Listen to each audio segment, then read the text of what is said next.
Estaremos también platicando con uno de nuestros invitados, a quienes les agradecemos que hayan aceptado esta invitación, el candidato, exdiputado y candidato a una diputación federal por el Partido Revolucionario Institucional, a quien quiero saludar con mucho gusto. Roberto Carlos López, ¿cómo estás? Qué gusto saludarte. Muchas gracias por la oportunidad y agradeciendo el que nos permitan saludar al auditorio. Hoy estaremos platicando con él qué es lo que puede comprometerse un diputado federal, qué trabajo ha realizado cada uno de los candidatos. Estaremos platicando de esto. Pues vamos a iniciar platicando con Roberto Carlos López. Como usted lo conoce, él ha sido diputado local, ha sido dirigente, líder en el tema agrario, conoce este panorama que se está dando, pero en el escenario de un diputado federal, ¿qué puede prometer? ¿Qué es lo que puede hacer de ganar el proceso electoral, un diputado federal con los ciudadanos, Roberto? ¿Qué puede hacer o qué debe hacer? ¿Qué debe hacer? Porque yo veo algunos que están hablando de calles y están hablando de... No, se comprometen. En tiempos electorales todos los políticos se comprometen. Dicen que si te sientes triste vayas a abrazar a un político, hablan, porque ahorita y luego el abrazo.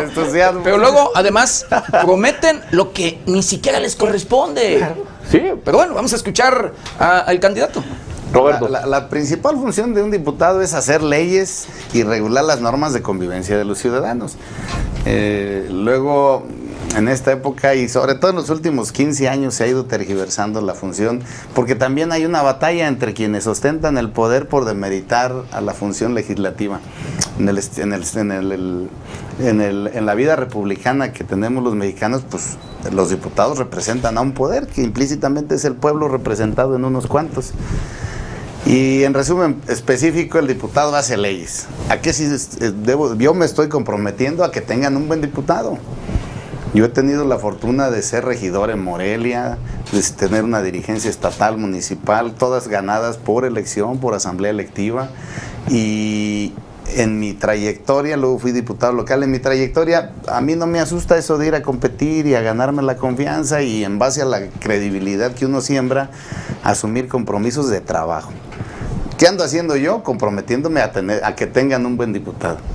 Y un diputado, en el caso de mi aspiración de ganar, representaría a los mexicanos. Pero yo sostengo que al margen de que yo represente a todos los mexicanos, que es una obligación constitucional, sí se puede hacer compromisos con su distrito de origen, con su ciudad de origen. ¿Cuál? Pues en el presupuesto. Cada año, cuando se define un presupuesto, los diputados discuten qué le aprueban al Ejecutivo. Y ahí es donde cobra vida la función de un diputado. Yo que pongo en contraste al auditorio, a los morelianos, es pues que se vean al pasado inmediato. Tengo la ventaja, Fidel no me deja mentir, el maestro Fidel, que ya todo es público y se queda guardado en la vida cibernética. Digo, pregúntale a López Obrador cómo está yendo con todas sus declaraciones de... Yo fui diputado local en la 73 legislatura y le aposté por incrementar presupuesto para el campo, que históricamente en el caso de Michoacán no se modificaban los presupuestos, casi siempre en automático se aprobaban y sin un cambio de coma a veces siquiera. Yo en el 2015 para el presupuesto 2016 planteé, consensé, provoqué acuerdos con los 39 diputados compañeros y por unanimidad aumentamos 300 millones de pesos para el campo, que era la causa de origen, la causa social que yo representaba. El segundo año fueron 250 millones en el mismo escenario, en un planteamiento del Ejecutivo que yo persuadí a los compañeros de la legislatura y por unanimidad decidimos aumentarle 250 millones de pesos al campo y en el tercer año el mismo mecanismo, 200 millones. No lo digo yo, ahí está en el diario de debates y ahí está mi propuesta y está cómo se aprobó. Esa experiencia legislativa es la que pongo en la mano a los ciudadanos. Sé cómo se hace ese esfuerzo, sé lo que implica, sé lo que representa y eso sí lo podemos hacer, comprometernos con los morelianos para en ese ejercicio de representación de todos los mexicanos hacer algo por mi pueblo de origen que es Morelia. ¿Cómo? Pues en un presupuesto, impulsando el dinero etiquetado para que quien sea la autoridad tenga dinero. Aprovechando que hablan de la maquinaria, yo fui dirigente de la Confederación Nacional Campesina entre el 2011 y el 2016. Del 2012 al 2015, yo repartí 350 tractores cada año, que no eran dados por mí, eran capacidad de gestión. Yo acudía a las instituciones, organizaba a los productores, los acompañábamos a inscribirse, obteníamos el folio y luego a través de mi organización gestionábamos a nivel central, y yo cada año repartía más que el gobierno del estado, no digo yo, la organización representada en mi persona. Maestro Ambriz. Finalmente, la ley dispone que el Congreso tiene la condición de modificar y aprobar el presupuesto. Entonces ahí es donde tú puedes hacer ese ajuste de quitar cosas de un lado y de poner otro, porque nada más hay una cobijita también. Hay una cantidad. Entonces tampoco es así de que poner todo. Y la otra parte es la tradición. La gente asocia que los candidatos tienen que ofrecer cosas aunque saben que no les van a dar, que se comporten hasta para decirles que les mintieron, pero les piden lo que sea. Y hay quien cae en ese juego, y la función es hacer leyes, es dictaminar las cuentas públicas y evitar la corrupción en la medida de lo posible a través de la Auditoría Superior y aprobar el presupuesto.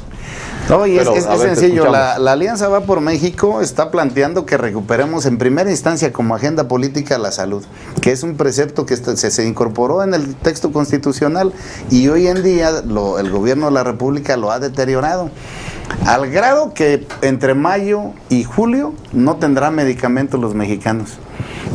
No hubo adquisiciones, es un tema público, está de dominio público. Por eso se vio que las vacunas no llegaron, porque no las compraron. No habrá medicamento, y los mexicanos más les vale que no nos enfermemos, porque no contaremos con esa prestación que está señalada en la Constitución. El primer precepto es la salud, porque el Estado mexicano debe de garantizarle a sus ciudadanos la salud. Y entre otros temas es recuperar lo que ya había de avance en políticas públicas de medio ambiente que estamos tratando ahorita. Desmantelaron la visión de política pública del cuidado al medio ambiente, desarticularon el avance que había para fortalecer las energías renovables. Son varios temas en los que hay que ir abordando. El primero es la salud, y aparejado a esos vienen otros como la agenda de la reforma fiscal, que ya hay un borrador en la Cámara de Diputados que atenta contra lo poco que queda de inversionistas, y no podemos deteriorar más a los pocos contribuyentes cautivos que ya existen, y se trata más bien de ampliar la base gravable contribuyente y aminorar el costo fiscal para generar más economía, son varios temas que tendrán que ir caminando a la par para recuperar el escenario de desarrollo económico. Ahorita, en los últimos 2 años hemos obtenido un decrecimiento del 13%. Eso es gravísimo. No solo no hemos alcanzado el 2.5% que se preveía según las proyecciones del Banco de México y las expectativas que decía el secretario Herrera de Hacienda de crecimiento de 7%. No, estamos en un 13% de decrecimiento. Y dimensionemos el problema que enfrentará México si con eso todavía le cargamos más al fisco, a los contribuyentes cautivos, y con políticas públicas que no alientan el desarrollo económico, sin inversión pública, que es una palanca para que la economía se sostenga. Son varios temas que hay que enfrentar, y por eso ocupamos que se cambie el escenario y las condiciones políticas al Congreso de la Unión para que haya contrapesos. Me queda claro que vivimos un escenario muy diferente, y a partir de Lázaro Cárdenas Battel, bueno, se vino todo el tema de la nómina educativa, de que el gobierno se convirtió en el empleador y en acomodar a todos los amigos, no se diga en el de Leonel Godoy. Tú como diputado federal, como diputados federales, porque hoy está representando al Revolucionario Institucional, al Partido Acción Nacional, no sé si la camisita como que te vaya a dar comezón por el logo del PAN y del PRD, entiendo que ahora es necesario para quitarle a Morena este tema justamente que comenta el maestro Ambriz de la sobrerepresentación y la mayoría, pero como diputados, porque no es un tema solo de Roberto Carlos, es un tema de los diputados que queden del PRI, del PAN y del PRD. ¿Qué van a hacer? ¿Cómo pueden contrarrestar esta desaparición de los fideicomisos? Porque no es nada más lo que le prometes a la gente, sino el contrapeso que van a hacer ustedes para recuperar áreas que han sido tan dañadas como el fondo de turismo, como el tema del bosque. Es fácil y complicado de acuerdo a la óptica que lo queramos ver. Pues cada año hay un subejercicio que viene recurrentemente. En los 2 años anteriores el presidente, todas las áreas caen en subejercicio. Eso es corrupción, porque la ley señala muy claramente que lo que no se programa y lo que se programa y no se gasta es una vertiente de la corrupción. Y ese recurso va a caer a una bolsa grande de la presidencia para tomar determinaciones. Pero ese es un mandato presidencial que les dio a los secretarios de no gastar para generar el subejercicio y luego pasarlo a esa bolsa y ahí el repartir en sus programas clientelares que no tienen revisión. Y ahí están los resultados, el metro de la línea 12, por ejemplo. Cuando la ley de planeación señala con claridad que si te autorizan 10 pesos y te gastas 2, el siguiente ejercicio te tienen que dar 2 porque fue lo que ejerciste. Y quitarte. Y los 8 pesos ir a diseñarlo en políticas públicas que en teoría sean prioritarias. Pues ese es a lo que aspiramos, a configurar un Congreso que le genere contrapesos. No se trata de ir contra el presidente, se trata de ir a generar políticas públicas y a garantizar que el presidente haga su papel y que lo que se planee se ejerza, se ejecute. ¿Cómo? Pues induciendo que desde el Congreso, incitándole que diseñe verdaderas políticas del cuidado al medio ambiente, de impulsar las energías renovables, de recuperar la salud. No se trata de ir a hacer su función, es inducir a que cumple la ley y que en el contrapeso provoquemos que lo haga. Maestro Ambrís. Sí, no, yo recordaba, porque finalmente también los gobiernos estatales tienen responsabilidad y en ocasiones hasta sin dinero asumen sus compromisos. Aquí en Michoacán pasó, en la época de Agustín Arriaga Rivera, él en un conflicto con Díaz Ordaz le canceló la aportación federal y entonces el gobierno de Arriaga no entregó recursos y le puso 5 centavos a cada litro de gasolina y con eso hizo un programa Michoacán Unido Progresa. Y fue la carretera a Carapan, fueron muchas carreteras de Michoacán y empezar a conectarse y comprar máquinas de escribir para el gobierno del estado porque no tenían. Es decir, hasta don David Franco Rodríguez era muy rudimentario el gobierno. Yo recuerdo a Alfonso Espitia que un día me platicaba de que ellos de jóvenes iban a la casa de don David y en un cumpleaños pensaron comprarle unos discos y les dice la que vende los discos en el portal: no, si don David no es de música, él es de colmillo, llévele unos chicharrones. Ese era el tipo de gobierno tan chiquito y el que lo moderniza es Agustín y entra en problemas y él genera eso, pero le creían en qué iba a invertir. Cuando un gobierno tiene credibilidad no puede poner un impuesto, no puede poner una contribución. Los agricultores o los ganaderos, todos pagan una contribución a su unión y al gobierno del estado por comercializar sus productos. Todo eso lo han perdido o no sabe nadie en qué lo gastan. Y todo eso genera desconfianza, genera distanciamiento y hace que cada quien vea por sí y rompe el concepto de solidaridad con los demás. Porque se perdió el concepto de impuestos. Hoy es de impuestos, antes era de contribuciones. ¿Sí? Roberto, ¿cómo le vas a hacer tú en el Congreso de la Unión de favorecerte el voto?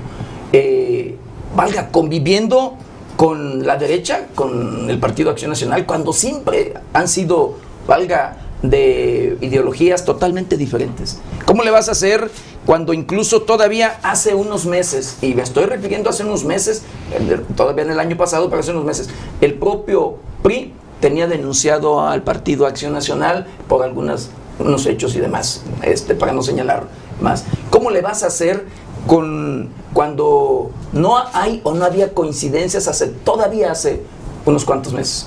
Bueno, es que luego nos perdemos. Hemos acostumbrado a la sociedad a que de manera recurrente discutimos, pero los partidos, al ser sostenidos por la población con nuestros impuestos, es la primera coincidencia: somos de interés público, pertenecemos a la sociedad. Los partidos son de la sociedad, son un instrumento para practicar la democracia. Otra coincidencia: el PAN, el PRI, el PRD, el movimiento en teoría todos tienen el concepto en su declaración de principios, en su fundación, el bien de la sociedad. Ahí está otro elemento, con métodos diferentes, con planteamientos y mecanismos diferentes, con un programa de acción diferente. Hay otra coincidencia: el bien de la comunidad. Y ahora hay un acuerdo para configurar la alianza Va por México, de que yo iré a representar al partido de mi origen. Aquí en Morelia hay 2 contendientes, uno irá a representar al partido de su origen, que es el de Acción Nacional, Carlos Quintana, y de ganar ambos, pues cada quien pertenecerá a la fracción parlamentaria de su partido de origen. No hay un conflicto.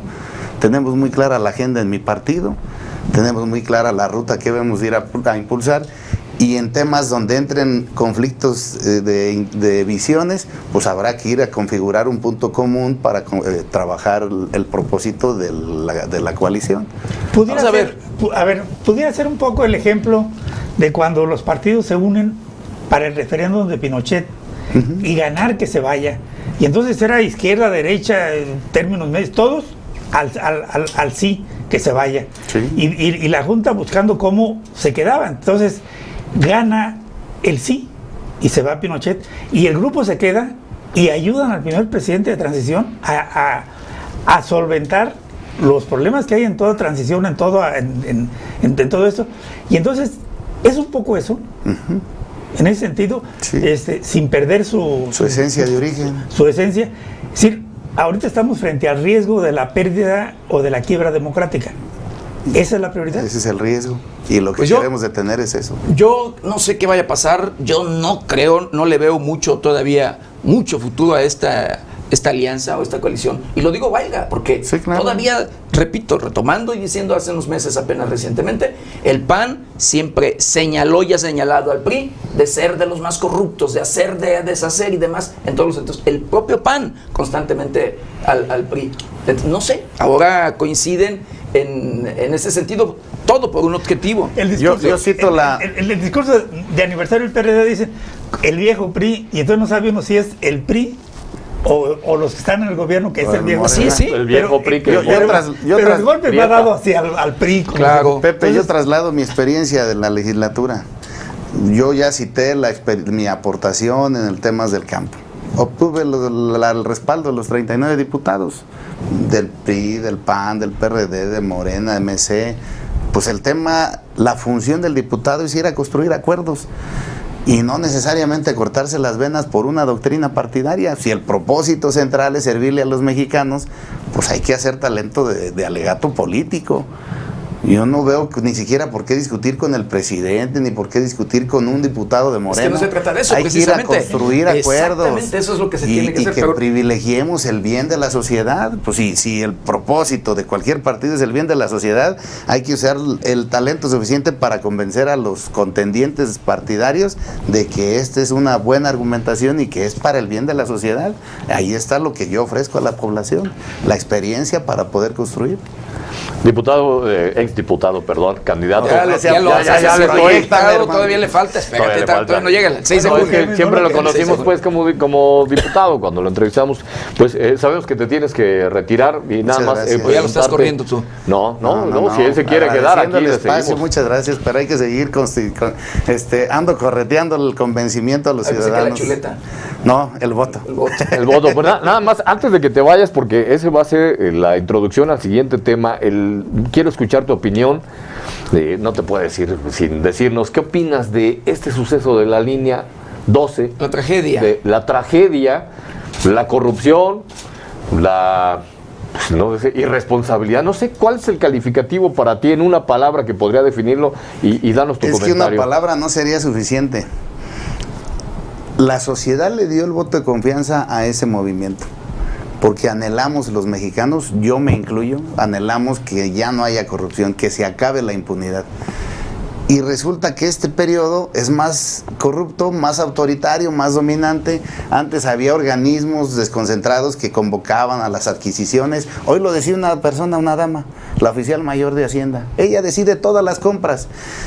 Este año ha habido 287 adquisiciones y solo 20 fueron invitadas por licitación. El resto, 260 y pico, todas en compra directa, asignación. Estamos inmersos en los gobernantes más dominantes y autoritarios. La línea 2 es el emblema de un periodo pasado inmediato de quien proyectan pueda ser protagonista en el futuro.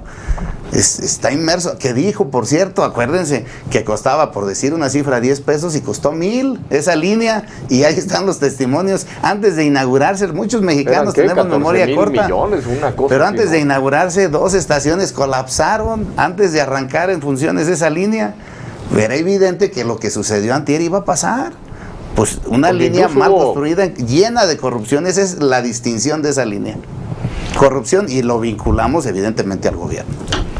Sí, Pepe, pues agradecerte el que hayas participado, que hayas aceptado esta invitación. Sabemos que te tienes que retirar. Nosotros vamos a seguir con este tema justamente. Muchas gracias. De la línea 12 del metro y pues analizando lo que pasa. Pues agradecerte que hayas aceptado la invitación, Roberto Carlos. Muchas gracias a ustedes, a la empresa. Gracias. Me da gusto saludar. Esa es su casa.